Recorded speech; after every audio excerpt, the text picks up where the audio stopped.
When the time drew near for David to die, he gave a charge to Solomon his son.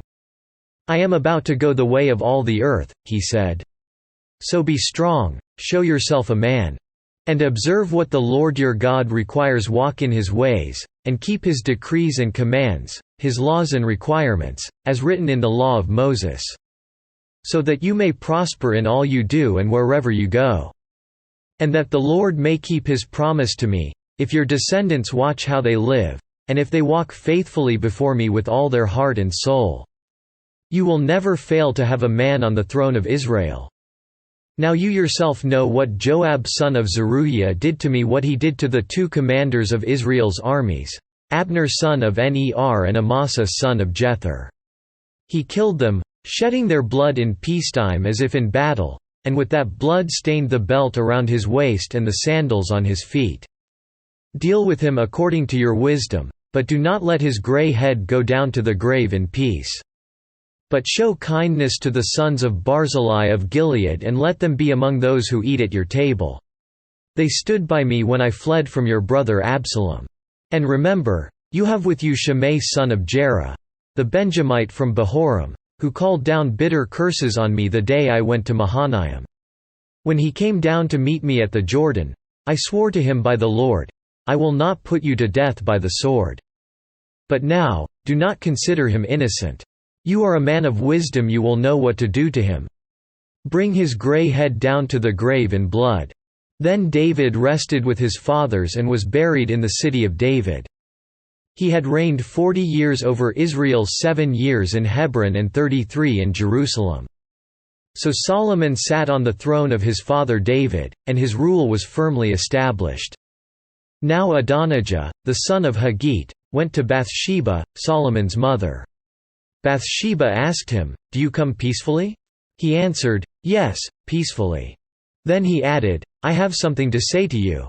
"You may say it," she replied. "As you know," he said, "the kingdom was mine. All Israel looked to me as their king. But things changed, and the kingdom has gone to my brother, for it has come to him from the Lord. Now I have one request to make of you. Do not refuse me." "You may make it," she said. So he continued, "Please ask King Solomon, he will not refuse you to give me Abishag the Shunammite as my wife." "Very well," Bathsheba replied, "I will speak to the king for you." When Bathsheba went to King Solomon to speak to him for Adonijah, the king stood up to meet her, bowed down to her and sat down on his throne. He had a throne brought for the king's mother, and she sat down at his right hand. "I have one small request to make of you," she said. "Do not refuse me." So she said, "Let Abishag the Shunammite be given in marriage to your brother Adonijah." King Solomon answered his mother, "Why do you request Abishag the Shunammite for Adonijah? You might as well request the kingdom for him after all. He is my older brother, yes, for him and for Abiathar the priest and Joab son of Zeruiah." Then King Solomon swore by the Lord, "May God deal with me, be it ever so severely, if Adonijah does not pay with his life for this request. And now, as surely as the Lord lives, he who has established me securely on the throne of my father David and has founded a dynasty for me as he promised, Adonijah shall be put to death today." So King Solomon gave orders to Benaiah son of Jehoiada, and he struck down Adonijah and he died. To Abiathar the priest the king said, "Go back to your fields in Anathoth. You deserve to die, but I will not put you to death now. Because you carried the ark of the sovereign Lord before my father David and shared all my father's hardships." So Solomon removed Abiathar from the priesthood of the Lord, fulfilling the word the Lord had spoken at Shiloh about the house of Eli. When the news reached Joab, who had conspired with Adonijah though not with Absalom, he fled to the tent of the Lord and took hold of the horns of the altar. King Solomon was told that Joab had fled to the tent of the Lord and was beside the altar. Then Solomon ordered Benaiah son of Jehoiada, "Go, strike him down."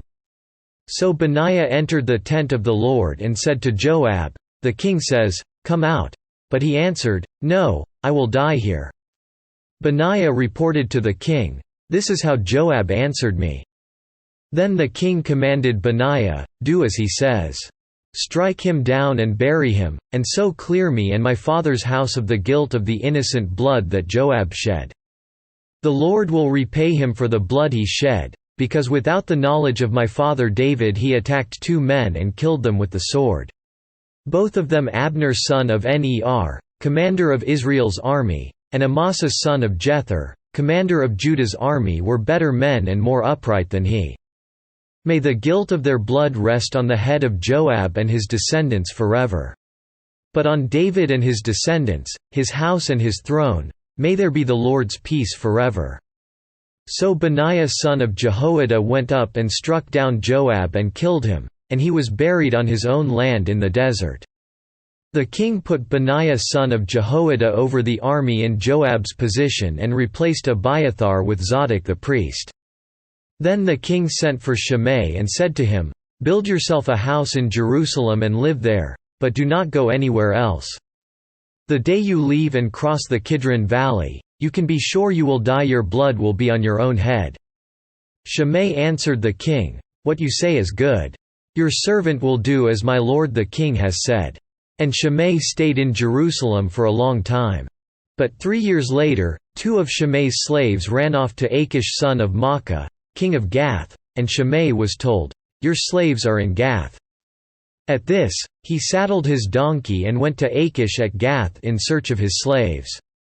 So Shimei went away and brought the slaves back from Gath. When Solomon was told that Shimei had gone from Jerusalem to Gath and had returned, the king summoned Shimei and said to him, "Did I not make you swear by the Lord and warn you, on the day you leave to go anywhere else? You can be sure you will die. At that time you said to me, 'What you say is good. I will obey.' Why then did you not keep your oath to the Lord and obey the command I gave you?" The king also said to Shimei, "You know in your heart all the wrong you did to my father David. Now the Lord will repay you for your wrongdoing. But King Solomon will be blessed, and David's throne will remain secure before the Lord forever." Then the king gave the order to Benaiah son of Jehoiada, and he went out and struck Shimei down and killed him. The kingdom was now firmly established in Solomon's hands.